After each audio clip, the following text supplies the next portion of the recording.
Assalamu alaikum, karibuni tena kwenye channel yetu Sofiami. Jina langu naitwa Sofi. La kama ni mgeni kwa channel hii, usisahau kusubscribe na kubofya kengele inayofuata baada ya kusubscribe ili kuwa kwanza kupata video zetu pale zinapotoka. Na leo jikoni tutajifunza namna kutengeneza mabo keki nyumbani kwa usahihi kabisa. Na list ya mahitaji itakuwepo kwenye description box hapo chini, ambapo kuna mshale unaoelekea chini. Na kwa kuanza basi utachukua unga wako kiasi kikombe kimoja na nusu, ambapo tutatumia kwanza kikombe kimoja cha unga wa ngano. Utatia kwenye bakuli, kisha utatia baking powder kiasi nusu kijiko cha chakula. Utapima kama inavyoonekana hapo, kisha utachukua baking soda kiasi nusu kijiko cha chai. Utatia vyote kwa pamoja, kisha utavichanganya. Ukisha kuchanganya unga utaweka pembeni. Kisha tutatengeneza buttermilk. Buttermilk inatengenezwa kutumia maziwa pamoja na vinegar au limao, ambapo nimetumia kikombe kimoja cha maziwa pamoja na kijiko kidogo cha vinegar. Kisha nikachanganya alafu nitaweka pembeni. Kisha baada hapo utachukua siagi kiasi robotatu kikombe. Utaitia kwenye bakuli. Alafu utatia na sukari robotatu kikombe. Kwa hiyo kiasi cha sukari pamoja na siagi ni sawa. Kisha utaanza kuipiga na mixer yako mpaka pale ambapo inakuwa fluffy kama ambavyo itaonekana hapo. Utapiga kwa kiasi cha spidi 3 hivi. Ikiwa imekutawanyika pembeni, utatumia mwiko au spatula kuweka mchanganyiko wako sawa, na inakuwa fluffy kama inavyoonekana hapo.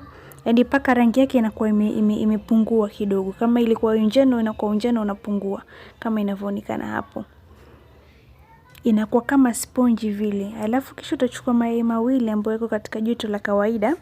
Utaanza kupiga yai la kwanza, utapiga mle kwenye ule mchanganyiko, lakini ni vizuri ukapiga kwenye bakuli pembeni ili usije ukaingiza zile kasha za mayai kwenye mchanganyiko wako. Kisha utapiga yai moja mpaka litakapochanganyikana vizuri. Kisha utatia yai lingine. Utafanya hivyo hivyo kwa mayai yote mawili. Na mayai, siagi na sukari unaweza kupiga kwa spidi ya 3, spidi kubwa. Wakati wa kuweka unga ndio utapunguza spidi kwenda spidi 1. Kwa hiyo unapiga kama inavyoonekana hapo. Alafu utachukua vanilla, ambapo nimetumia kiasi kijiko kidogo cha chakula, au unaweza kutumia nusu kwa ajili ya ladha tu. Hapo mimi nimetumia clear vanilla. Unaweza kutumia dark vanilla.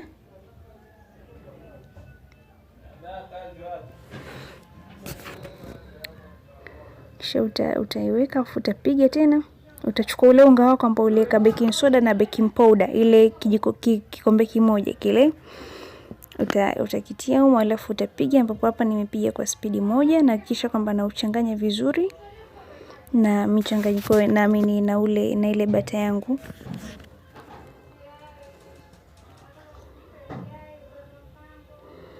Utaendelea kupiga vizuri. Katika stage hii unaweza kaamua kuchanganya kwa mwiko, si lazima ukapiga kwa mixer. Kisha baada hapo utaanza kutia buttermilk. Alafu utaendelea kupiga. Utapiga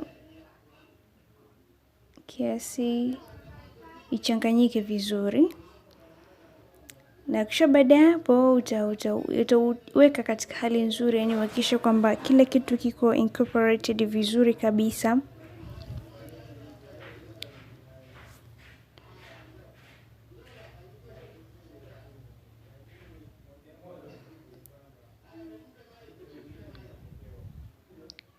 Baada ya hapo, unga tunapaswa kugawa sehemu mbili zinazolingana, ambapo mimi nilipima, lakini bakuli yangu nilikuwa nishaipima uzito kabla. Kwa hivyo nilipomaliza nilitoa uzito wa bakuli, nikaona uzito uliongezeka, nikajua kwamba bata yangu ina uzito kiasi gani. Kisha baada hapo ile bata sasa nitaigawa mara 2. Kwa hiyo nitaweka bata nusu kwenye bakuli ya tofauti, alafu nusu nitaiacha kwenye ile bakuli ya mwanzo.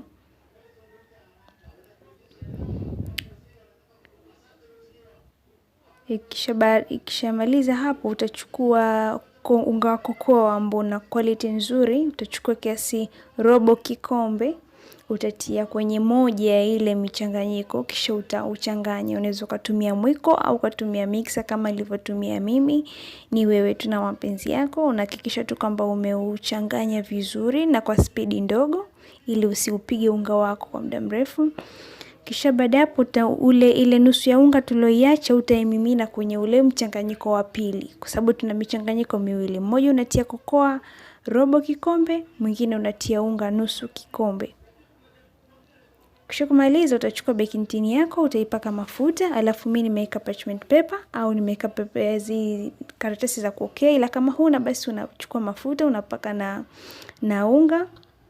Alafu utaanza kuweka unga ile bata yako, utaanza kuweka kama inavyoonekana hapo. Utaweka hapa, yani utakuwa kama unatengeneza madoa vile, kwamba una alternate kati ya chocolate na ya white butter.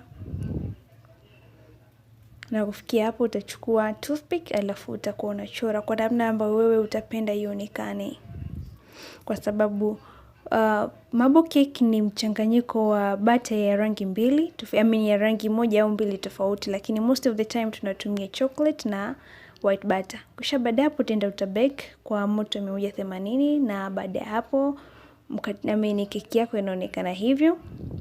Ukiingiza kijiti ya toothpick utaona inatoka safi namna hiyo. Utaitoa iweze kupoa.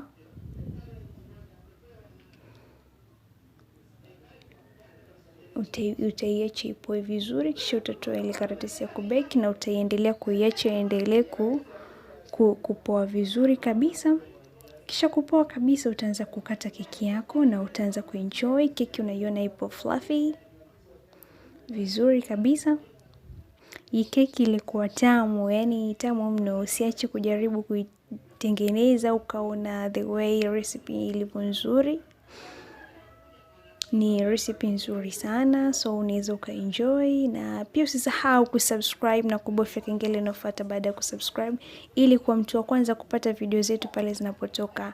Bye.